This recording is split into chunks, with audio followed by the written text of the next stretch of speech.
Welcome to Rahul commerce classes. मैं राहुल चौरसिया आप लोगों का एक बार फिर से स्वागत करता हूं। आज हम प्रैक्टिस सेट 2 कुछ क्वेश्चंस की प्रैक्टिस करेंगे जो आपकी UP, TGT, PGT, LT grade commerce के लिए महत्वपूर्ण क्वेश्चन है। बिल्कुल पेपर के पैटर्न के हिसाब से और उसके सिलेबस के अकॉर्डिंग ही क्वेश्चन बनाए गए हैं। ठीक है, तो चलिए वीडियो में ज़्यादा समय ना लेते हुए क्वेश्चन की ओर रुख करते हैं।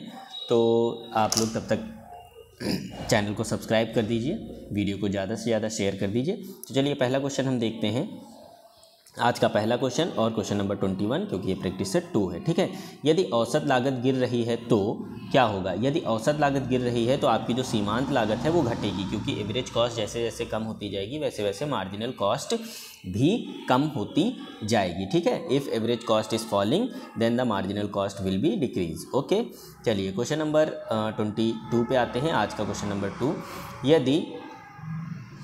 यदि लाभ विक्रय मूल्य का 25% है तो लागत पर लाभ का प्रतिशत ज्ञात कीजिए। यानी if the profit is 25% of selling price, find the percentage of profit on cost. तो हम इसे किस तरह से निकालेंगे? तो देखिए, आपको क्या पूछ रहा है कि 25% अगर प्रॉफिट है किसका?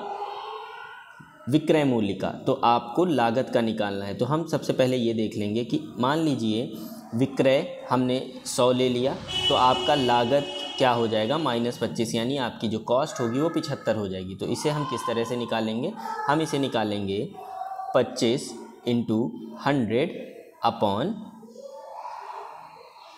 100/75, यानी प्रॉफिट को हम इंटू करेंगे सेल से और डिवाइड करेंगे कॉस्ट से, यानी माइनस कर देंगे। ठीक है, तो ये आपका लागत पर लाभ का प्रतिशत फाइंड हो जाएगा, जो कि आपका आ जाएगा 33.33%। ठीक है, या फिर कहीं कहीं पर ऑप्शन में आपको लिखा होगा 33.1/3% ये। ठीक है, तो इसको इस तरह से सॉल्व करेंगे। चलिए नेक्स्ट क्वेश्चन हम देखते हैं। धन को अपने पास रखने की औसत लागत का निर्धारण होता है। धन को अपने पास रखने के लिए औसत लागत का जो निर्धारण होता है वो हमारा किसकी तरह से होता है? ब्याज दर से। जो ब्याज दर होता है, the opportunity cost holding money is determined, यानी जब अपॉर्चुनिटी कॉस्ट को हम डिटरमाइन करते हैं तो उस मनी को हम रेट ऑफ इंटरेस्ट के अकॉर्डिंग देखा जाता है और उसका निर्धारण हमारा रेट ऑफ इंटरेस्ट यानी ब्याज की दर के हिसाब से किया जाता है। ठीक है, चलिए अगला क्वेश्चन हम देखते हैं। भारत में आर्थिक उदारवाद का प्रारंभ कब से हुआ है? यानी economic liberalism start in India. तो ये कब से स्टार्ट हुआ है? तो लाइसेंस देने की नीति में पर्याप्त परिवर्तनों द्वारा, विदेशी प्रत्यक्ष विनियोग के लिए प्रतिक्रियात्मक अड़चनें दूर करने के, आयात कर की दरों में महत्वपूर्ण कमी करके। देखा जाए तो ये सभी लिबरलाइजेशन पॉलिसी की जो है चीज़ें हैं। लिबरलाइजेशन का मतलब यह है उदारीकरण नीति अपनाई थी भारत सरकार ने, जिसमें बहुत सारे उद्योग धंधों और व्यापार को कुछ छूट दी गई थी, जो कि ये सभी थी। ठीक है, तो इसका आंसर क्या हो जाएगा? डी हो जाएगा क्वेश्चन नंबर 24 का आंसर। चलिए हम क्वेश्चन नंबर 25 की ओर बढ़ते हैं। तो जैसा कि क्वेश्चन नंबर 25 में लिखा हुआ है, एक व्यवसाय की शुद्ध संपत्तियां 1 जनवरी और 31 मार्च को, यानी जनवरी को 39,000 है, 31 मार्च को 38,000 है। व्यवसाय के मालिक के द्वारा 2,000 रुपये विनियोजित किए गए और 6,000 रुपये आहरित किए गए। तो जनवरी माह की शुद्ध आय क्या होगी, ये आपको निकालना है। ठीक है, शुद्ध आय या इनकम क्या है? उसका लॉस हुआ है या उसकी हानि हुई है? तो हम इसे किस तरह से निकालेंगे? तो चलिए हम देखते हैं। देखिए, जब पहला था तो उसमें 39,000 रुपये स्टार्टिंग में थे। ठीक है, उसने 2,000 रुपये आहरित किए, 2,000 रुपये विनियोजित किए, सॉरी, तो हो गए कितने? 41,000 यानी 41,000। और उसने 6,000 रुपये निकाल लिए। तो 41,000 से जब 6,000 निकल जाएंगे तो आपके कितने बचेंगे? 35,000। और अंत में कितने हैं आपके? 38,000। आपका 35 आ गया और आपका जो एंड ऑफ द मंथ दिया है वो कितना दिया है? 38 दिया। तो दोनों का अंतर कितना आया? 3,000, यानी कि इसका आंसर 3,000 हो जाएगा, यानी बी आंसर आपका सही हो जाएगा। ठीक है, चलिए इसके बाद हम क्वेश्चन नंबर 3 पर, क्वेश्चन नंबर 26 पर पहुंचते हैं। इसमें क्या बताया गया है? भारत में ढांचागत सुविधाओं के अंतर्गत सम्मिलित नहीं है। भारत में ढांचागत सुविधाओं के अंतर्गत, यानी कि जो इंफ्रास्ट्रक्चरल फैसिलिटीज़ हैं उनमें क्या शामिल नहीं है। देखिए एजुकेशन यानी शिक्षा, ये आपकी ढांचागत यानी इंफ्रास्ट्रक्चर नीड है। जो आपका एनर्जी है वो भी, और परिवहन भी। इसमें क्या नहीं है वो है बीमा यानी इंश्योरेंस। इंश्योरेंस जो है वो क्या होता है, वो सहायक इकाई होती है हमारे व्यापार की, यानी जो कॉमर्स की सहायक इकाइयों में आपका बीमा, बैंकिंग, परिवहन ये सब सहायक इकाइयों में आता है, ये इंफ्रास्ट्रक्चर में या ढांचागत सुविधाओं में नहीं आता है। ठीक है, चलिए क्वेश्चन नंबर 27 पे अब हम आगे बढ़ेंगे। सॉरी मिसप्रिंट हुआ है कुछ, क्वेश्चन नंबर 28। चलिए ठीक है। मूल्य वृद्धि के समय स्कंद मूल्यांकन किस तरीके के अंतर्गत चालू संपत्तियों का निचले मूल्य पर मूल्यांकन होगा, यानी at the time of appreciation under which method of stock valuation the current assets will be valued at lower value. तो जब आपका एप्रिसिएशन हो रहा हो या कह लीजिए इन्फ्लेशन हो रहा हो, इन्फ्लेशन यानी मूल्य वृद्धि हो, इन्फ्लेशन के समय पर जो संपत्तियों का सबसे अच्छा मूल्यांकन होता है वो होता है लीफो यानी lower in first out. Lower in first out के हिसाब से करना सबसे उपयुक्त माना जाता है। ठीक है, चलिए क्वेश्चन नंबर 29 की ओर बढ़ेंगे। अगला क्वेश्चन क्या है, निम्न में से कौन आर्थिक सूचकांक है। आर्थिक जो सूचकांक होता है वो हमारा सीधा सा इंडेक्स नंबर यानी सूचकांक संख्या होती है। ये जो है ये मेजर ऑफ टेंडेंसी यानी सेंट्रल मेजर ऑफ टेंडेंसी हैं, विषमता, मीडियन, मोड। ठीक है, चलिए क्वेश्चन नंबर 30 की ओर बढ़ते हैं। चैनल को सब्सक्राइब कर लीजिए, वीडियो को ज़्यादा से ज़्यादा शेयर करिए ताकि कई सारे लोगों के पास ये वीडियो पहुँचे और उनको फ़ायदा हो। ठीक है, चलिए नेक्स्ट क्वेश्चन हम देखते हैं। बैंक अधिविकर्ष को वर्गीकृत करना चाहिए। बैंक अधिविकर्ष को हमें किस तरह से वर्गीकृत करना चाहिए, बैंक अधिविकर्ष क्या है, इनका मतलब ये है। ठीक है, ये हमारी चालू संपत्ति है, चालू दायित्व है, चालू जो है संपत्ति है या स्थायी संपत्ति है या स्थायी दायित्व है। तो जो हमारा बैंक ओवरड्राफ्ट होता है वो हमारा करंट लायबिलिटी यानी चालू दायित्व होता है। तो इस क्वेश्चन का आंसर बी आपका सही हो जाएगा। ठीक है, चलिए क्वेश्चन नंबर 31 पर हम आ जाएंगे। क्वेश्चन नंबर 31 में क्या बता रहा है कि से के बाज़ार के नियम के अनुसार यानी according to the market rule of से, तो से के बाज़ार के नियम के अनुसार पूर्ति मांग के बराबर नहीं होती है। पूर्ति अपनी मांग स्वयं उत्पन्न करती है, मांग अपनी पूर्ति स्वयं उत्पन्न करती है, पूर्ति मांग से अधिक होती है, ये बताना है। तो जो से का बाज़ार होता है उन्होंने ये बताया कि supply creates its own demand यानी पूर्ति अपनी मांग को स्वयं जो है उत्पन्न करती है। ये से ने का जो है बाज़ार का नियम है या से ने ये बात बताई है। ठीक है, चलिए नेक्स्ट क्वेश्चन की ओर हम देखते हैं। ज़्यादा समय ना गवाते हुए फटाफट क्वेश्चंस को करेंगे ताकि ज़्यादा से ज़्यादा प्रैक्टिस हो सके।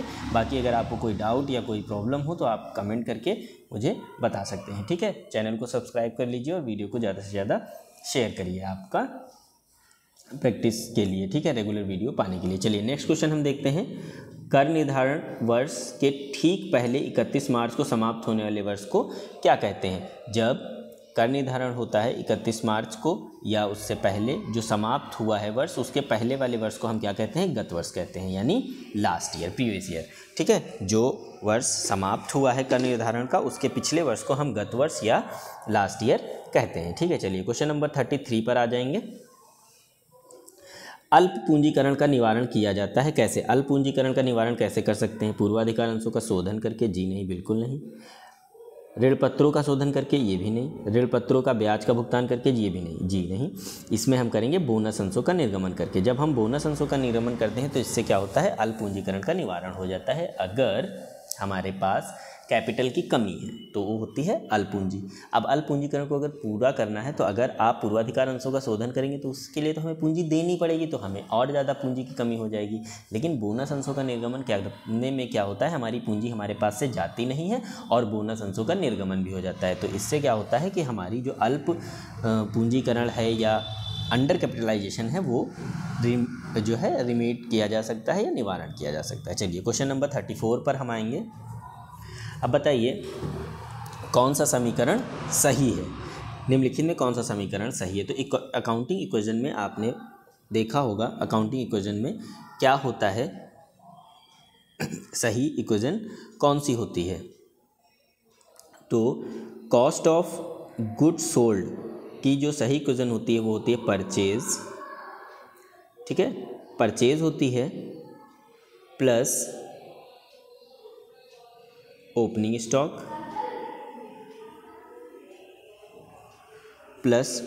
स्टॉक और माइनस क्लोजिंग स्टॉक, ये हमारी इक्वेशन होती है, ठीक है। तो इसमें कौन सा दिख रहा है, opening stock plus purchase minus closing stock equal to cost of goods sold या विक्रय की लागत। तो क्वेश्चन नंबर 34 का बी आंसर सही है, ठीक है। चलिए अब क्वेश्चन नंबर 35 पर आ जाते हैं। क्वेश्चन नंबर 35 पर क्या बताया गया है, जब प्रारंभिक स्टॉक 2.5 लाख है तथा अंतिम स्टॉक 60,000 है तथा विक्रय की लागत 2,20,000 है तो स्टॉक टर्नओवर रेशियो या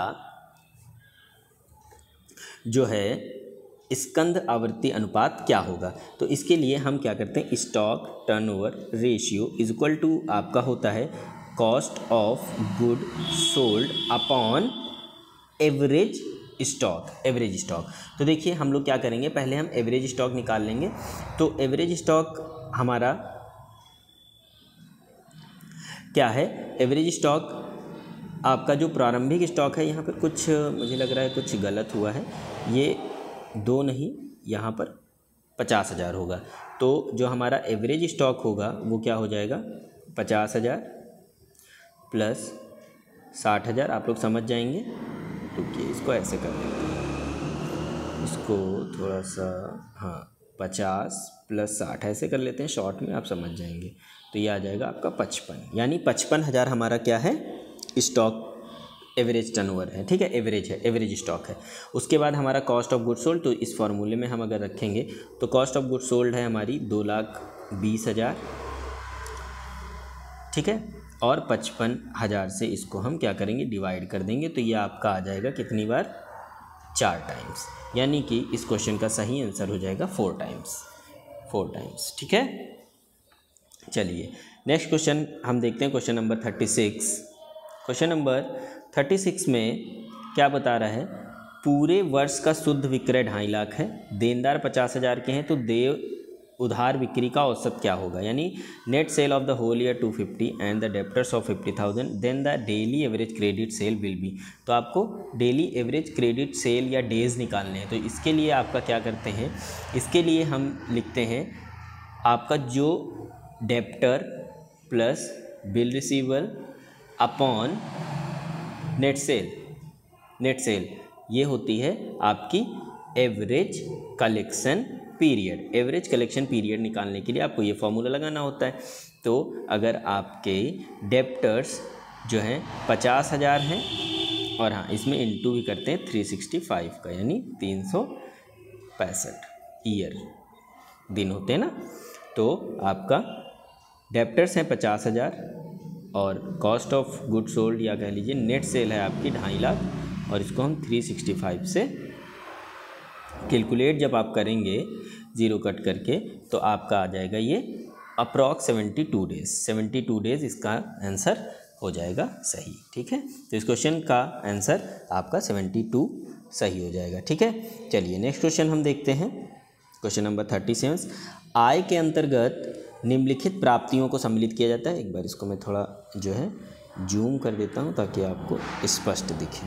चलिए, आय के अंतर्गत निम्नलिखित प्राप्तियों को सम्मिलित किया जाता है। तो आय के अंतर्गत हम किन्हें सम्मिलित करते हैं, वैधानिक और अवैधानिक प्राप्तियाँ, लीगल और इनलीगल रिसिप्ट जो होती हैं उनको हम आय के अंतर्गत रखते हैं। इसीलिए जो है आय को डिटरमाइन किया जाता है। जो हमारी रिसिप्ट होती हैं यानी हमारी आय होती हैं वो लीगल और इलीगल रिसिप्ट दोनों को मिलाकर मानी जाती है, ठीक है। क्वेश्चन नंबर 38 की ओर बढ़ेंगे। चैनल को सब्सक्राइब कर लीजिए, वीडियो को ज़्यादा से ज़्यादा शेयर करिए, ठीक है, ताकि आपको रेगुलर प्रैक्टिस सेट मिलता रहेगा। इस बार यूपी टीजीटी पीजीटी का एग्ज़ाम जल्द ही होगा, कमर कस के बिल्कुल तैयारी करनी है अच्छे से। चलिए नेक्स्ट क्वेश्चन हम देखते हैं। ऋण पत्रों पर दिए गए ब्याज में से काटे गए आयकर को कहाँ दिखाते हैं। तो जब ऋण पत्रों का जो ब्याज होता है उसका जो आयकर होता है उसको हम कहाँ दिखाते हैं, उसको हम दिखाते हैं चिट्ठे के दायित्व की ओर, ठीक है। यानी जो इनकम टैक्स होता है वो हमारा लायबिलिटी साइड दिखाया जाता है। Income tax deducted from interest paid on debenture, interest on debenture पे अगर कोई इनकम टैक्स दिया जाता है तो वो हमारा लायबिलिटी साइड दिखाया जाता है। क्वेश्चन नंबर 39 की ओर देखेंगे कि अगर व्यवसाय की संपत्ति 21,315 है और दायित्व 4,120 है तो उसकी पूंजी क्या होगी। इसमें बहुत सिंपल सा है, आप दोनों को माइनस कर दीजिए। 21,315 से माइनस कर देंगे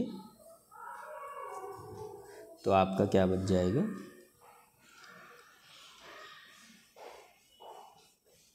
सॉरी 11 से 2 गए 9, 2 से 1 7 1 17,195 यानी बी आंसर आपका सही हो जाएगा। ठीक है, चलिए काउंटिंग क्वेश्चन से लग जाएगा।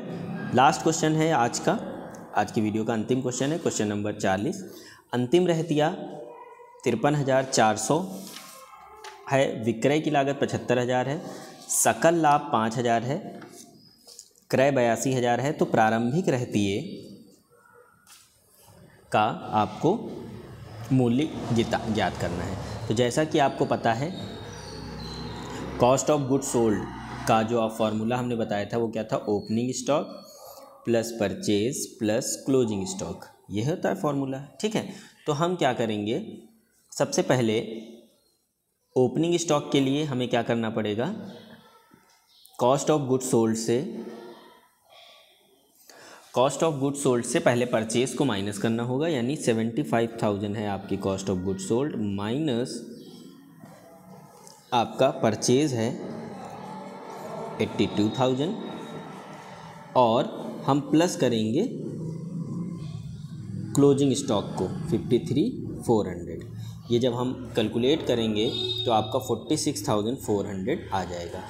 53,400 यानी 53,400 यानी 53,400 को 82,000 में प्लस करेंगे और 75,000 से माइनस कर देंगे तो आपका 46,400 आंसर आ जाएगा, जो कि आपका राइट आंसर ए है। ठीक है, इस क्वेश्चन का आंसर ए हो जाएगा। ठीक है, सिंपल सा इक्वेशन बनेगी 75 माइनस 82 प्लस 53,400, ये भी 100, ये भी 100, ये भी 100, इसको कैलकुलेट आप करेंगे तो 46,400 आपका आंसर आ जाएगा, जो कि ए ऑप्शन में दिया है। तो इस क्वेश्चन का आंसर ए सही हो जाएगा। ठीक है, चलिए आज के लिए इतना ही।